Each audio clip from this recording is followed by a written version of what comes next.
if someone else spoke to me the way that I speak to myself, I'd have to kill that son of a bitch because, I couldn't tolerate that. I don't know why we're just so mean to ourselves, man. I don't know why I get so addicted to things. I'm even addicted to damn nasal spray. That's about the hardest thing I've had to kick, to be honest with you. Man, I appreciate your honesty here. Yeah, look, I had a non-addictive nasal spray that I had for a while that, sometimes I'd pull up, if I was going to a bar or something, I'd do a hit in each nose before I'd go in. It didn't even do anything to me. It gave me a little bit of a flashback of probably doing a drug or something, and just kind of heightened my senses in a weird way. But yeah, man, I'm sorry that you are so mean to yourself. And I don't mean that as a reflection of who you are, because I know, like me, you don't want to be. You don't want to be.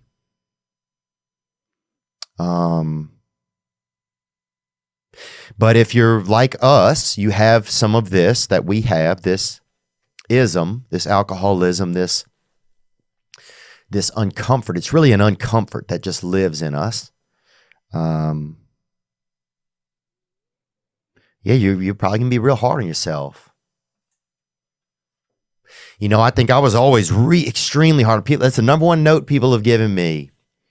Man, you're so hard on yourself. And I think I used to think that if I wasn't hard on myself,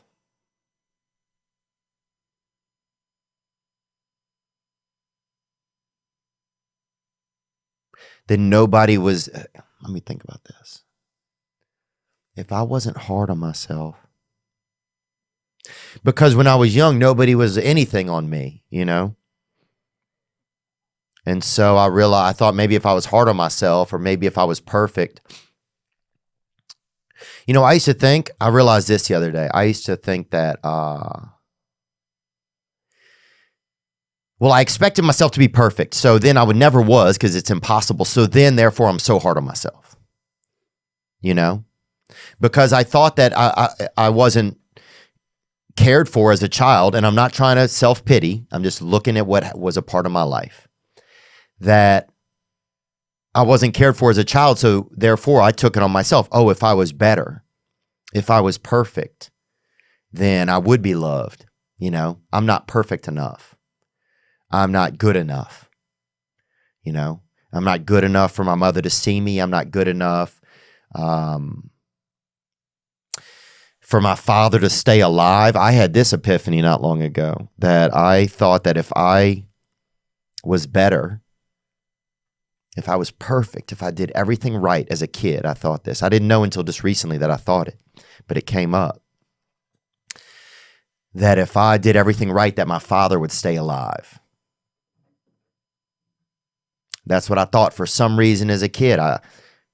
Nobody explained to me what was going on or how things worked, or that dad was getting, I just knew my dad was older and that he was not going to be alive for a long time. And as a child, I thought maybe if I'm perfect, that my life would be different,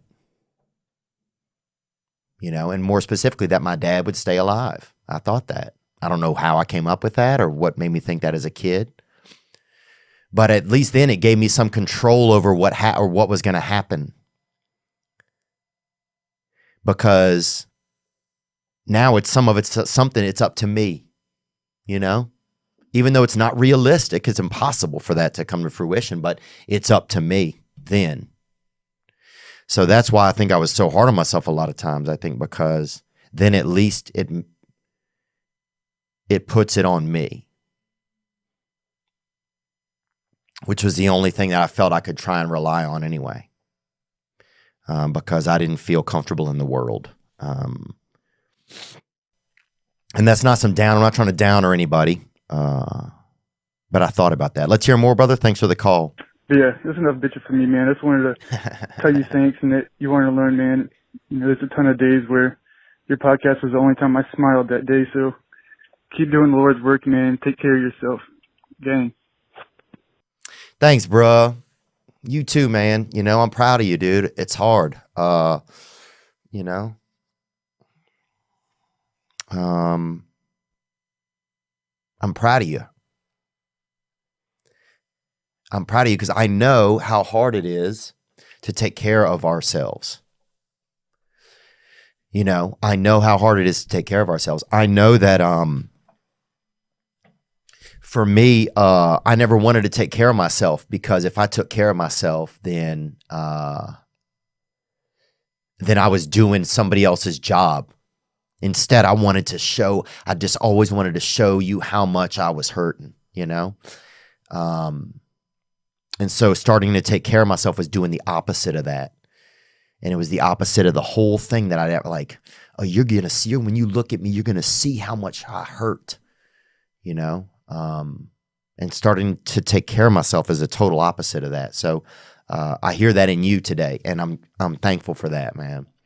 I really am. And I'm grateful that I have moments like this. These are moments that mean something to me, you know? Two guys trying to be honest and not even being gay and just being honest. Because these are moments I never had as a child.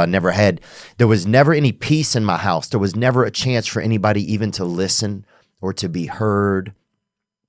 There was never even any piece of space to think or to feel. There was no space for that. And so it's moments like this, you know, where I can have an honest conversation with somebody. I'd have given anything if, you know, to have these as a child, and children need these sort of things. So anyway, bro, yeah, enough of that shit for me too, bro. But praise, man. I'm happy for you. Hope you enjoyed that video, and you can watch another, and you can watch this one. You can watch this one. Different options, different choices. Some guy just brings you one option, not this guy. Two options. Watch one, this one or this one.